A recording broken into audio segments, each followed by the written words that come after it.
a kemi të drejta ne të falmi nafile, namaz apo sunete, se ju e dini edhe një gjabe përsëris, të gjitha sunetët trajtohen nafile, gjitha janë vullnetare, apo për ndryshe hinë në ombrellën frajvili ke gebetin këto janë. Krejt namazë janë vullnetare. E thash, a kemi të drejta ne të angazhohemi në programin vullnetar të namazëve, ndërsa në anën tjetër ne nuk I kemi falur për shembull farzët, që për shembull shumica prej xhamatit tonë apo edhe jashtë xhamatit tonë, të cilët nuk janë të rregullt në namaz. Ata nuk e falin sabahin apo nuk e falin një namaz tjetër, në anën tjetër falin sunetët përpara, falin sunetët përmas, për atë edhe këtë çështje unë mendoj se është mirë t'ja ta dinë xhamati I nderuar dhe të veprojnë në të ardhmen si është më mirë që ta bëjmë një çështje çka është në rregull. Po kjo është interesante sa ka mundësi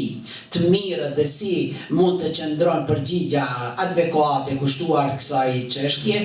Te shkollët thonë dietar ka thonë ala tafsili bain al-madhahibi. Nuk ekziston një farlloj unifikimi pajtueshmëria mes shkollave juridike mes e vetëm një shkolla juridike hanefite këtu deri dikon më tepër dallohet nga të gjitha shkollat tjera si shafitët, malikitët edhe hambelitët. Ata në realitet nuk lejojnë asnjë namaz, dhe të thojnë yuhram al-inshigalu bin nawafili qabla qada' al-faida.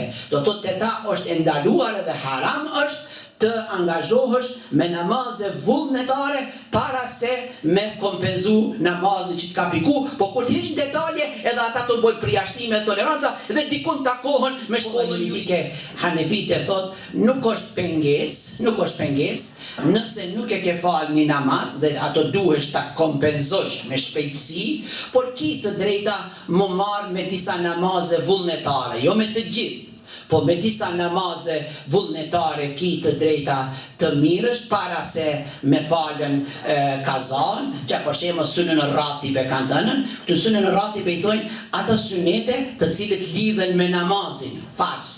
Lidhen me namazin farz. Edhe ky është dallimi mes shkollave të tjera dhe mezhebit hanefi që I bojmë na tespete, po lutjet I bojmë përfundim sunetit, sepse tek ne tek hanefitët llogaritën synetët lidhur me namazin. Lidhur do të dy recat son sunet apo sunetët e fundit që I falmi në me drekën, atë janë të lidhur për drekën. Për atë edhe lutjet pësojnë mas. Ndërsa me zebët tjera jo, pas farzit. Por në cili duhet faktikisht se sa ata që mund të kenë argumente se pas farzit edhe aq më tepër sipas diapazontit, horizontit dhe faktët që I kemi në tryezën tonë, unë mendoj edhe më tepër kanë hanefit fakte dhe argumente bindse se këto sunetet janë bashkangjitura me namazin farz, për ato edhe thojnë ki të drejta ti falsh edhe sunetet, pastaj ta bëjsh farzin kazat që të kam mbetur apo ta kompenzojsh. Këto rate s'ka lidhen. Pastaj ndër ato vjen salatu duha, edhe namazi do të thotë I duhas pasi të ngritet të dielli mbi 45 minuta deri ka para dreke, ai namazi I lefshëm. Pastaj vjen kantonën dieta sipas shkollës juridike namazi tesbihit,